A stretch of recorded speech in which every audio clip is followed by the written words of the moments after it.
Charlotte, Fred, and Lucie.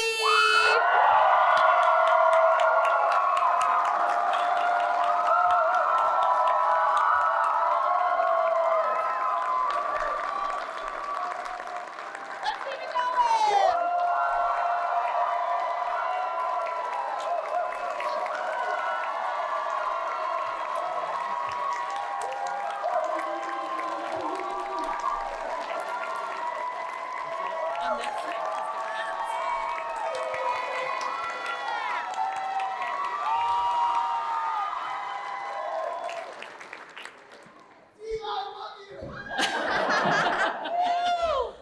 All right, we are going to jump right into it.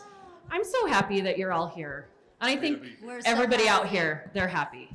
We are so happy. You guys look amazing. What's going on, Salt Lake City? Wow. Hi, guys. Wow. So I'm going to ask a few questions. And I'm a film critic, by the way. Ooh. So I'm going to ask some questions not related to nerdy gaming things, because I know you all have those questions to ask.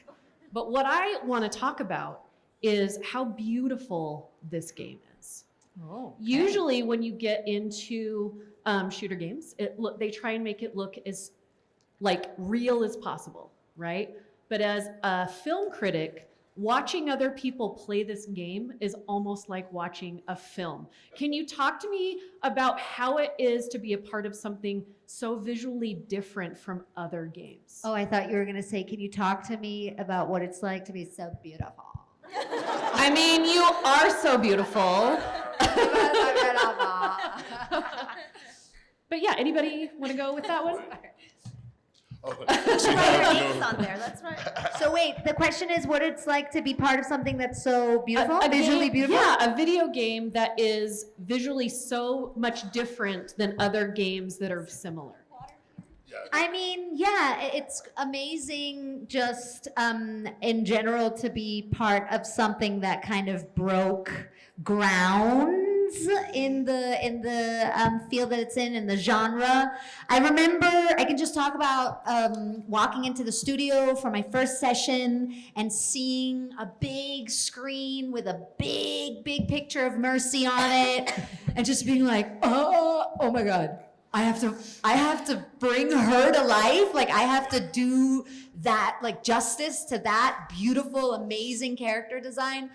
So of course it's such a privilege and it's so fun and it's so inspiring. And I think we've talked about this a lot, the diversity of the characters and the sort of real three-dimensional aspect to all the characters is what we think is part of the success of this game. So yeah. Amazing. Yeah. Awesome. No, it's just visually stunning. Like you say, it's really different. It's Blizzard does that though. I always find that their character designs, they're always a little next level. You know, it's really quite amazing. And I loved. I'm Yeah, okay. maybe Water. Wait, I'm gonna get the paper. I think there's some. Somebody will grab water. Yes, we have water. Yes. Too much cheering. Can't watch you die. No, I'm not gonna have it happen. you should not really again. take better care of yourself. You're gonna make people pass out, and we're not even a minute in. Yeah, and I also love the films. I love the cinema pieces of each one of the characters. That was really what drew me to it. It's like you've got, like you said, it's a snapshot of the real world, and then just twisted enough. Not all the way. It's not crazy, but it's just enough that it's a very different and immersive experience. So I'm really, it's an honor. I mean, this whole thing, I can't express to you enough what an honor this is to be part of this. Well, and I really love like what you said. It's just enough, and there are shorts. Not only the game, but there are these shorts, and you all also do. Oh, thank you. We've got water right here. Yes. Thank you so Thank much. you. Thank You're you. also voice characters for other projects that are not video games. So what is the difference between stepping into the studio to voice a game or to voice an animated movie or short? Is there a different way you get ready for this, or is it pretty similar? I think the style is different, but I think the craft that you bring to it is pretty much the same. You have your own sort of style of preparation, and then you go in and, when you're doing like an animation, for example, you're doing dialogues and having conversations. But so we're doing the same thing in Overwatch too. Imagining oftentimes whether you're doing animation or video games, you're not usually in the room with another cast member. You're just by yourself. And so a lot of the acting component comes from your imagination and being able to get into the conversations that you're in, whether you're in game mode or animation mode. So I would say it's pretty similar. Yeah, the big difference is the linear versus the non-linear. Like when you work on a TV show or a film, there's an arc and you kind of know where this is going. There's one ending.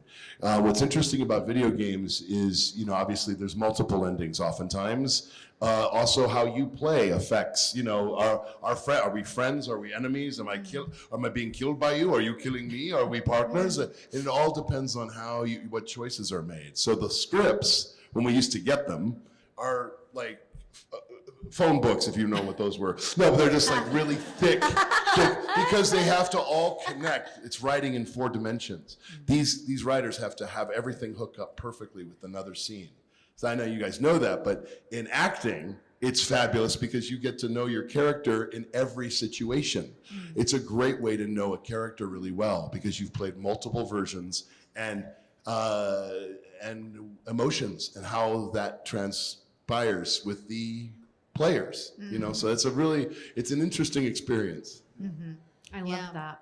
If you have questions, please get in line because I have 1 to 2 more questions and then it's Keep all the algebra up to you. Are you guys good with algebra? Are you good math? Are you math guys? Or no? Yeah. Okay, Yeah. okay. All right. Geometry, I'm good, but no. So I have this question, No and I adding. know it's going to be super weird, but at the end of like Marvel movies, you have these superheroes that go off and they have shawarma together. They're done doing their job, and they all go hang out. If your 3 characters were to be done with your job on the video game and you were to go out to dinner somewhere after all of your fighting, where would you go and what would you be eating? Wow. Oh my God. I thought you said have trauma together, but you said shawarma. I mean, you do have trauma. You have, and then they don't have trauma together. superheroes do have trauma How do you together. do that? Where would, Let's see. Fred, do you what- like sushi? I do. Okay, And I I think think- we'd all go eat sushi And I then. think yes. I think Jack Darcy Morrison would be would join you in for that. sushi. Yeah. Can Soldier use chopsticks? Absolutely can. Absolutely. Look, I'm not a young man anymore. I've used chopsticks. I've I been hope you're all around. picturing this. I hope you're all picturing Nice. I've been around. Hi, guys. Hi. Was there anything you felt like you brought to each character when you were hired that wasn't there before in the script or what the writers had planned that you sort of came up with on the fly and the writers were like, ooh, that's really good, let's go with that? For sure. Yes. Yeah, Everything. every part of it. No. Yeah. No, yeah. Yeah. I mean, like, did you have a sense of like what your characters were the first time around? Like, I for me, it was really strange. I got picked or asked to audition because Andrea Tres knew me and said, the director, and she kind of said, this is a lot like you. This character is very close to kind of how your brain, like in a weird way, vocally, like he's closest to my own voice than a lot of other characters that I play. And just his attitude and the way he's way cooler, obviously. But like, so I didn't expect, I saw this hardened soldier, more like the Clint Eastwood type of very like tough, and where that carried into the dad memes from the fans. You guys made that happen. You really did, because I didn't see him. I just saw him as like a tough coach or a general who just didn't want to lose his team, didn't want to lose a soldier. It's a really tough, Heartbreak Ridge type of guy. Then it slowly turned into the dad thing. Is he a zaddy? Yeah. Right? You're a zaddy. I'm a zaddy. No, so it was really, so that, I think there was a kindness to him that I didn't expect to emerge through, more of a caring dad type of character. Yeah. So did you learn that about yourself? That you have that's You in know you? that I became a dad. Exactly. It was the craziest thing, like right around that was time. after, right? Yeah, it was after. Yeah. So strange, crazy. Yeah, it was really cool, actually. Speaking of Zaddy, your kid's name starts with a Z, right? Z. Yeah. Yeah. Zemo. Zemo Oliver. No, not Baron von Zemo, no. But yeah.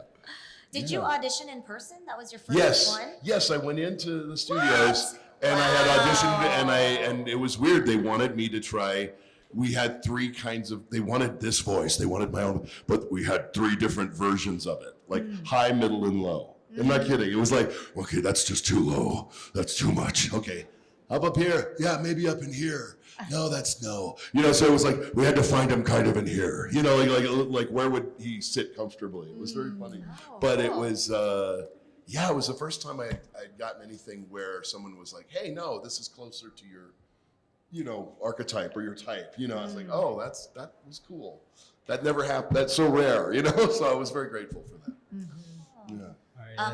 Yeah, go on. Yeah. For me, when I got the audition, it was like one of the few, sometimes when you get an audition, you just like, it clicks and you're like, oh, I totally know who this is. And oftentimes the producers themselves or the people who are like the writers and the devs, they don't know what they want. They don't know, they're just kind of writing like a general description. But I think really what wins people the roles in these auditions is the person who comes forward with the most authentic take that they see, that's a very clear vision of the character. And so for me, when I saw Hana Song, I was like, oh my God, I know exactly what I want to do. And so the voice that I brought to the audition, or I turned it in, you know, I didn't get to go in person. Mine was like like that's special. I ended up going in for a producer session in person, and then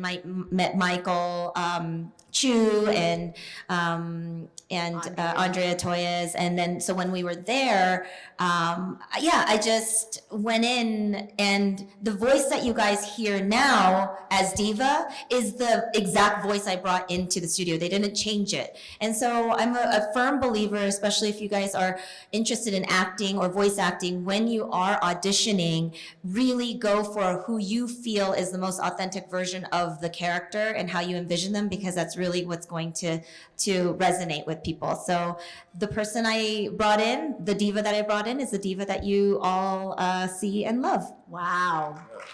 It was the opposite for me. Really? Yeah. I had no clue what I was doing. I was staying on my mom's couch because I had gone through a huge breakup. I climbed into her bed. I had to do like a self-tape too. I was under her cover. She was like, do you want tea? And I was like, shut up, I have to record something. And the audition, I listened back to it not too long ago, and it's so bad. You have it? I found it. It's the genius, I guess, of Andrea Toyes that she heard, whatever she heard. Because the audition is literally like, heroes never die. Yeah. I'm right behind you. I didn't know it was really like that. No, it's really bad, and I could try to find it now, but it's really terrible because I had no idea. It said like Swiss, and I'm German, and the Swiss accent is different, you know, and I was nervous about that. I'm getting nervous now talking about it. Oh my God.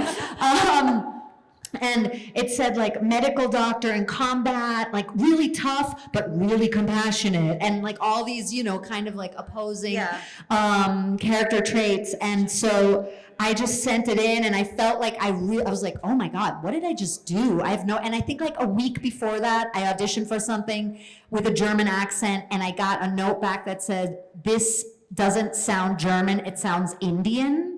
Oh no! And I was like, what is happening in my life? What am I doing? And I had this breakup and everything was weird. And then I got this call back, and I went in person to this callback. In New York? In New York, yeah. They were patched in from LA. And who was running the session? Somebody Andrea you know? and Michael. Oh. No, it was at a Just studio like I had been to before. An Yeah. engineer. Yeah. And Andrea kept saying, oh my God, your voice is like a warm blanket. I want to curl up on a couch and wrap myself in your voice. It's so beautiful. And I wasn't born in this country. I was 8 when we moved here, but still I kept thinking, why are these Americans always so fake? Like, why does she have to say that? Meanwhile, She she's doesn't like like giving me. you the role. Yes, exactly. And I was like, she doesn't mean this. And I was so in my head. And even when I got it and went in for the first session, I was so nervous because I felt like they're going to find out I'm not Swiss and they're going to fire me and it's going to be so bad. And then we went through that same thing as you talked about, Fred. We did like a higher pitched, a like medium pitch, a lower pitched, a like really intense German accent, like a really light German accent or Germanic accent until we settled on, you know, what you guys hear in the game now. But it was definitely a team effort, and I owe a lot to Andrea being able to have heard something in that audition that convinced her, because the audition was not good. But maybe it was authentic in that way, you know, because I just sucked back then. No, it was an interesting experience how that all came together. But yeah, there's lots of different ways that it happened, I think, for everyone.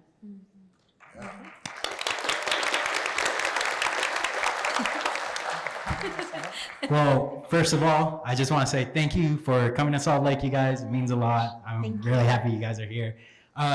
But my question, if you guys are allowed to answer it, right, you don't feel pressured if you can't, right, is the big part about Overwatch 2, one of the biggest parts, was the story mode, right?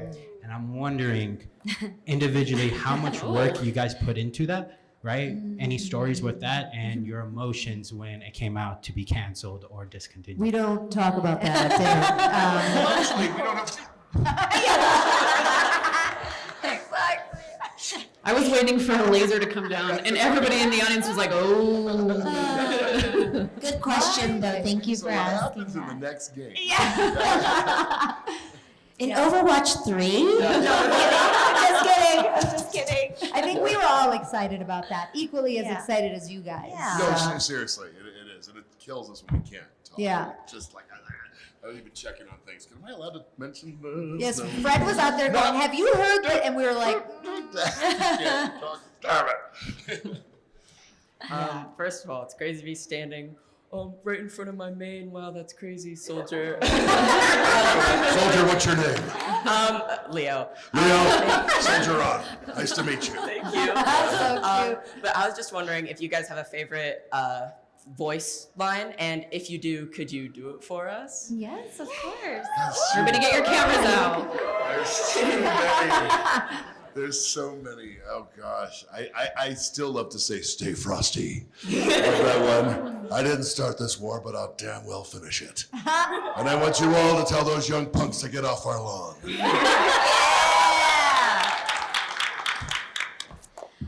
Right now, for Overwatch 2, I would say, too spicy for you? And the classic would be, Happy Halloween! Okay, I love Someone Call the Wambulance. It's a good one. And then from the OG ones, I really like this German one, Deine Hexe ist da. What does that mean? Your witch has arrived. Oh. Hi. Hi. Do you guys actually play the game? And if you do, who is your least this favorite question. character? You'll never get us to say it. I don't play well enough to actually have a least favorite character. Yeah, seriously. I played a lot of one, like a lot, and my husband was a Junkrat main, and sometimes a Moira main. But I was always playing Diva just because I feel like I had to like keep up with all the nerfs and the buffs and stuff like that, and wanted to know like the trauma that you guys were going through. And so I used to play that. And then I had like babies during COVID, like back to back, and then Overwatch 2 came out, and I don't get to play as often. But I'm not gonna say who my least favorite character is. I actually don't have one. I love all the characters, but I'm not a Diva fan. Oh my God! It starts. This is how it starts. This is where the I was trauma. trying to unite the doors. It's impossible. I'm sorry. Oh my God! We will let that happen. I'm so bad. I'm in a room, I'm walking into a wall, then I'm dead, everybody's yelling at me. I'm my least favorite character. Do you have a favorite skin, and do you have a least favorite skin, or are you not going to share? No, I don't have a least favorite skin. I really, for like the newer ones, I really like the Bumblebee skin. That's so cute. That's your favorite skin? No, because like Biva is the Bumblebee skin. Oh! That's what I was saying. Like, That's who you hate? No, hate is a strong word, but You hate like, no, the I'm Bumblebee. not a fan of her hair in it. Yeah, that's it. Everything else super Oh, wait, cute. I love that Bumblebee. Yes. Oh, not yes. Mercy Bumblebee. No. Oh, Yeah. then Are you hate okay? Are you the okay now? Bumblebee. Okay. Are you okay? Yes, the diva Bumblebee. She has like not cute hair. It's like this Wow. Everything else is really cute. I love Biva. I love her. That sounds somehow Biva? sexual. Oh, it does? Oh my God, not suitable for I love work? Beaver. Biva. Oh. Sorry. Okay. I have to respect the chef. wrong For me, it's respect the chef. Oh my Yeah, I like the chef's skin. Hi. So with the original game being announced over about a decade ago now this year, I wanted to ask, what has it been like for you guys to be able to work on the game for that long, and what has it meant to you to see everybody be able to connect with these characters for the last 10 years? Great question. Yeah. It's the greatest thing. It's one of the greatest things in the world. Yeah. I mean, as an actor working in video games, it's a gift. It's humbling. I didn't know it was going to become worldwide. I thought it was just cool. I just thought a game was cool. I thought it was like, I just loved the exceptional characters and the diversity of different kinds of the ways to play and stuff. And the fact that we get to embrace, oh my gosh, so many different communities and worlds. And like, for my part, I was so happy to be having a voice and representing for soldiers. And then it became real LGBTQ, and it's like, wow, I get to embrace these things, and it's just, and the list goes on though, so it's humbling, it's honor, it's a true gift, the best fans ever, really great. Yeah. Yeah, you guys.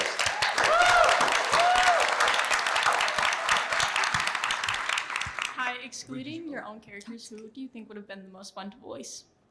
Besides our own? Yeah. We get this question. Yes. Nice.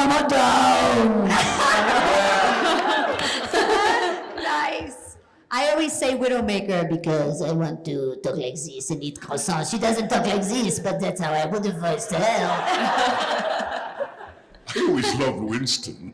Can you do your best Winston? Sorry, Winston, no, I can't. But it's Oh, that's so good. Is that you, Winston? Winston?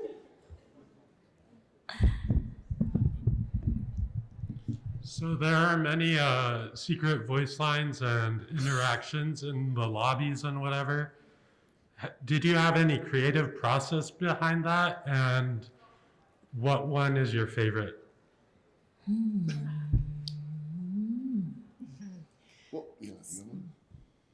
I have been saying on panels like this for a long time, sort of jokingly, that I want a voice line for Mercy where she says, "Oh, just go heal yourself." That would have been good. She's fed up. We talked about it. Yeah, one. I think there was a dance I did that ended up being a silly thing that all of a sudden caught fire, that got in the game, and it wasn't intended at first. Amazing. Yeah, so that was fun. He's got a little boogie dance. The karaoke thing? Yeah. That was fun. You look amazing. by the Yeah. way. Thank you. Yeah. Sorry, I'm really nervous. Don't be. It's weird talking to my main, Mercy. Oh, hi. I'm like all fangirl. So I know that like voice acting isn't totally linear when you go in. Was there any lines, and this question for all of you, that like you had a hard time staying in character and would just had to take like a laugh break? Like, what was your weirdest line that you remember just like laughing at when you saw it? Did you say something about linear? Yeah, well, like I know sometimes when you voice, like sometimes it's hard to like with certain lines you kind of have to laugh at it for a second. So I was wondering if there were any 'Cause they're lines out of like that for context, you you mean? guys that you had a hard time like not like taking it seriously for a second.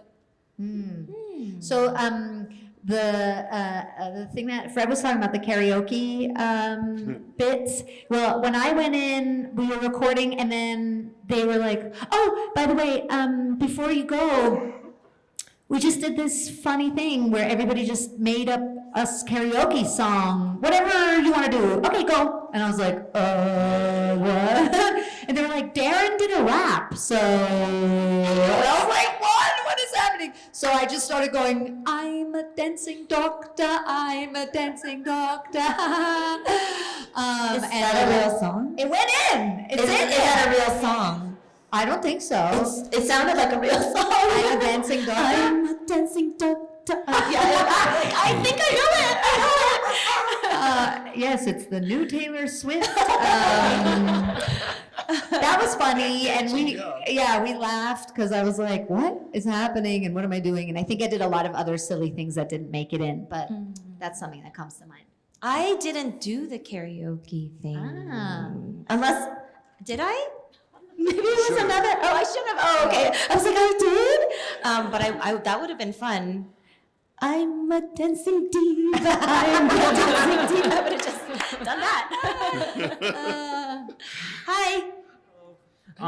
Real quick before my question, I've been playing Overwatch since the open beta, and I just want to thank you guys Awesome. for Thank everything you. you've done for the community, and I hope we get many more years of Overwatch. Thank you so much. Thank you so much. We love you so much. Thank you. My question is, what do you guys think of the new upcoming My Hero Academia collab? And We talked about this.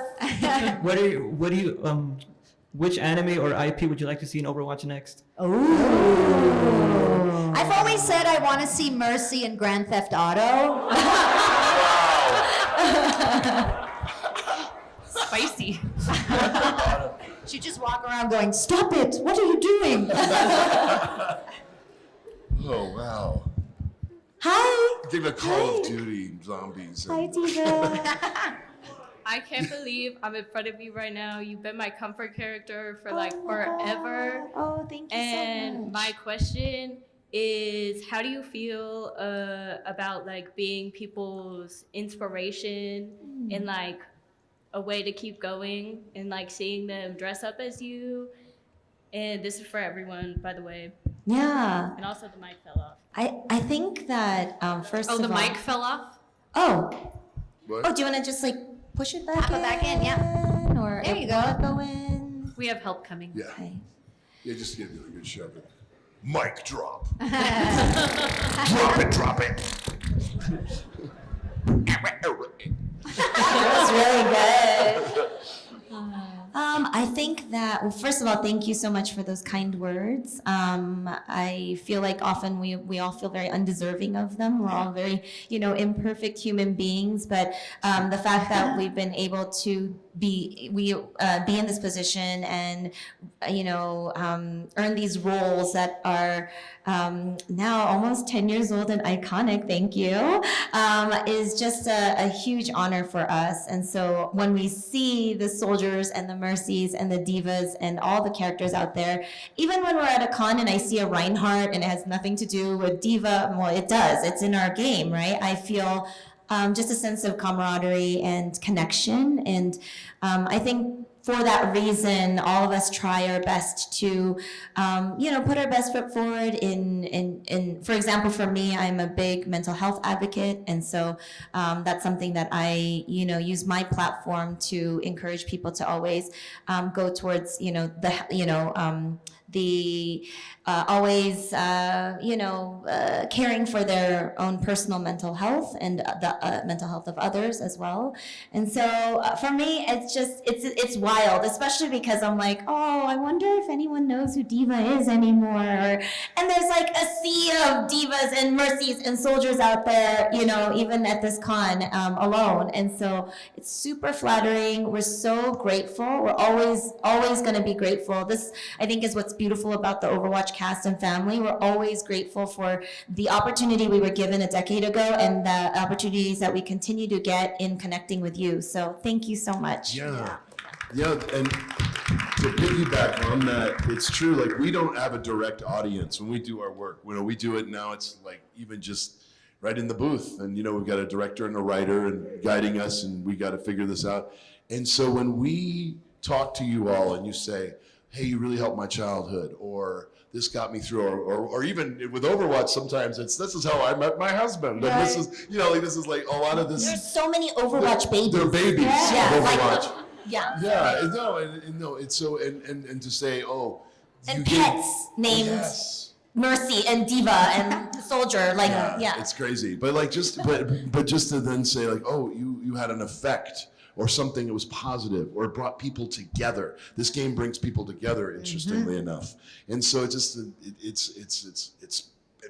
mind blowing because we don't know that. And when you see that person say, thank you for being a voice for me or for this or that, and you just honor it. You honor it and you hold it. And it's the greatest part it's really one of the greatest parts of our job. Yeah. And also, I think a lot of you maybe don't realize that as much as we give to you or as much as you tell us we've given you, you give to us, you really inspire us as well. And meeting you, hearing you talk about that, it's, this job, like any other job, you have self-doubts, you have a lot of ups and downs and sort of, it's not an easy industry sort of to be in. And so meeting you guys, hearing your story, it grounds us, but also you give us just as much as we give you. So it's a beautiful exchange. And that's why it's so great to meet you guys in person and to be able to do that for 10 years. It's like the greatest privilege ever. Truly. Yeah.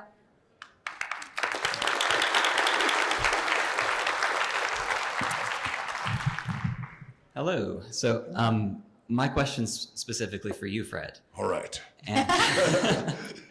So speaking of childhoods, really, the first gaming role that I knew you for was Magnus in Kid Icarus Uprising. Wow, okay. So I wanted to ask you, do you have are there any experiences either from working with that cast or with the team at Nintendo that stand out to you? Yeah, well, gosh, and I've mentioned this too in regards to Mass Effect. I grew up in a different era with, Pac-Man and, all this stuff. And it was so interesting to see all the theater work, all the classical, acting and everything gone into games. And and the games are operas and they are serious stories. And they're incredibly complicated, in-depth characters. And so to that end, when we talk about Nintendo or any of that, or Magnus or any of that, I was just blown away, saying, wow, these are amazing parts and these are incredible stories to tell. And so not only that, but like we were saying earlier, you get to know that character really well because it's 100 different interactions. So you really get to know someone pretty well in the character. You get to, even if you don't play the game well, you live the game. We live this stuff. So it's wonderful to see this, in the reaction. So yes, I answer your question long term, but that's kind of it. It's profound. It's incredible art form. Thank you. Yeah, sure. Thank you. Hello. Hello. Hi. I've been playing the game for about 7 years now. Wow. What? How old are you? How old are you? I'm 9. Oh my gosh! What's your greatest parenting? Good parenting. Yeah. Question is That's so cute. Yeah. do you like Oh, you have a press badge. Okay. Wow. It's fine. Sorry. This is the good. Do you like the OG Overwatch better, or do you like the newer Overwatch better? Overwatch 2. Are we allowed to answer this? Are you pressed? Because we're not going to answer if you're pressed. This is my dad's, so. Okay. Oh, hi, Dad. Hi, Dad. Earmuffs, Dad, so they can answer this question. Yeah. No, we can't answer that. Also, I feel like, I don't know if you guys feel this way, but for me, there's not really like an OG Overwatch and like, Thank you. Kind of like the character stayed the character and It just evolved. Yeah. and they just came up with different stories and different situations. Yeah. So that's kind of what it feels like. I completely agree with that. Yeah, it's like I don't make a separation. They're different. Yeah. Yeah, they're different, but I do like that Overwatch 2, like everybody got a whole bunch of skins and they came out a lot faster and we have a lot of options and things like that. So Yeah. what was that? Did you say, oh, okay. That's my opinion, my humble opinion. Okay. Thanks for the Thank you for the question. Hard hitting. How can a 2-year-old play Overwatch and I can't play Overwatch? That's insane. Ooh, okay. Say it again and say it to my face. You kind of touched on this earlier, but I just kind of want to get more specific with it. What has been the most surprising fan reaction to your character or your performance? Oh, surprising. Surprising? Surprising. Let's see, surprising. I got to go back to the dad thing. For me, anyway, it was just funny because I've never worked on a game that was so fan driven. Do you know what I mean? Like that was surprising to me that you guys actually had an effect on how things are. Like most games you work on, there's like a really fleshed out story. It's part of a novel, maybe. Right. It's stuff that you would never ever, be able to sway or do. And yes, the comic, the book, the graphic novel, the books are incredible. And that's what we're going off of. But truly, the way certain things evolved came from fans, and that surprised me in a good way. Gotcha. Yeah. I mean, he is the grill master, so Right, yeah, come on. Raise the stakes, come on. Yeah, but I that was surprising to me. True. I think a lot of games, like nobody is listening to what, like they don't have the devs don't have their ear to the ground on like what the fans want, the ships that are, in the lore and all of that, but they incorporated pretty much everything they heard. I used to tweet about food all the time. I still do. Well, not tweet, but I still talk about snacks and stuff all the time because I just love eating, and all of a sudden she's eating Doritos and drinking nano cola and stuff like that, and so that was really surprising for me too. It's the same thing where, like Fred said, they would bring in certain aspects that I just never thought would fly in like the world of Overwatch, and it did. So yeah, that's for me too. And on the fan interaction aspect, in Vegas, a family came up to me with a little baby, and they were like, "Would you sign his onesie?" And I was like, "Sure." And I thought they were going to take out a onesie for me to sign, but they just laid the baby on the table. A literal Overwatch baby. I might have met the same baby. It was him. I signed the baby, and that was surprising. Sign something. Yeah, I signed the baby. Yeah. Thank you so much. I appreciate Yes, thank you. Wonderful. Am I close enough? Okay. Yes. Yeah, So in a world where everything in Overwatch has been fixed, Talon is gone, Blackwatch is gone, Anubis' AI has got its shit together and it's doing things right. Wow. And everything else with Overwatch's universe is fixed. What are the characters doing in their new slice of life anime? What characters doing what? What are the characters doing in their new slice of life anime? Wow. Anime, you said? Yeah. Oh. The world Eating is perfect. Nutella. That's my answer. Wow, that's a great question.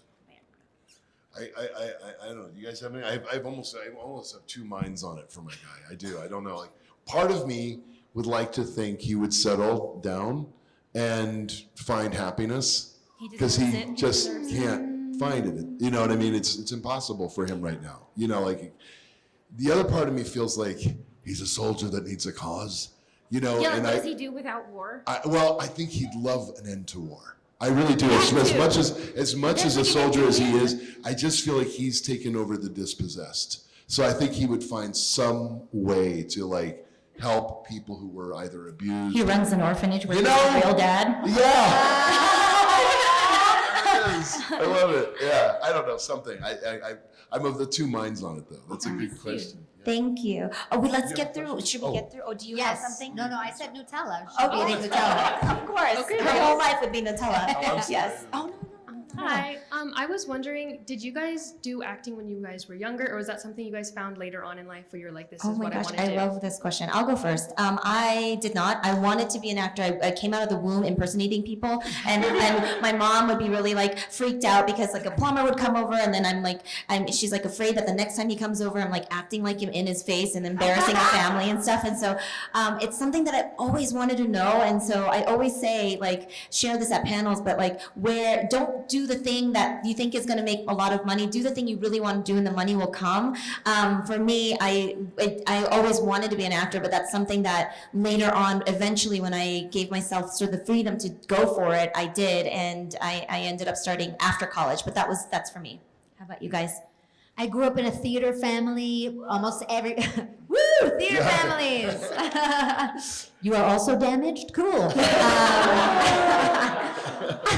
Everybody in my family's in that world, writers, actors. My mom's a singer.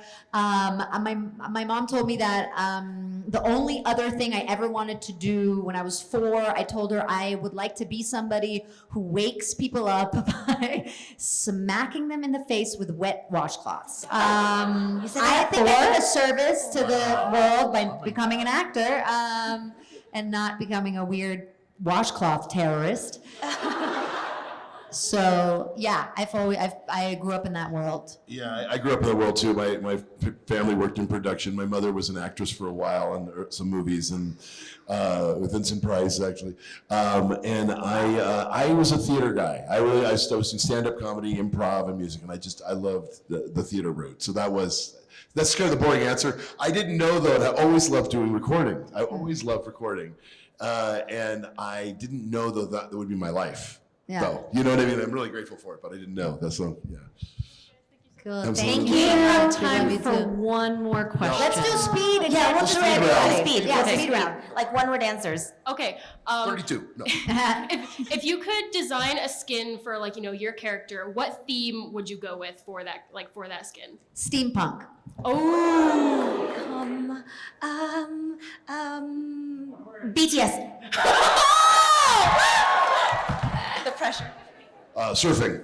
Oh, yes! Give us surfing soldier. Yeah, right. Thank you. I'm still a little new to Overwatch, but will you guys do your ult lines, please? Of course. Heroes never die. Nerf this. Nerf, no, wait. Hold on. I got you in my sights. Hi, Dina. Hi again. I have a really silly question. Do you guys ever read the comments on their Instagram page? On our or all? On the Overwatch. Oh, on the Overwatch one. I don't. No. Okay, good. Please don't do it. You do not want to get into that mess. Okay, we won't. Thank you. Thank you for the heads up. Hey, Mercy. Amazing. Thank you so much. I just wanted to ask, now that Overwatch 2 is like a fully fleshed game, how often do you guys go into the studio to record new lines? Is it just every time a new character joins, or how often? It really varies. There's not like a one formula. Sometimes twice a year, sometimes 6 times a year. Yeah, that's right. I just said that exact same thing to somebody else. Yeah, it's like it used to be 6, sometimes it's 2, and it goes back to 4. Like, yeah. Cool. Okay, thank you guys. Thank you, Mercy. Oh my gosh. Mercy me since the beginning. Which character do you think you would be friends with and like go hang out with? Oh. These two. Thank you. Yes, these two. Exactly, these two, obviously. Did you all have a good time? You guys are the best.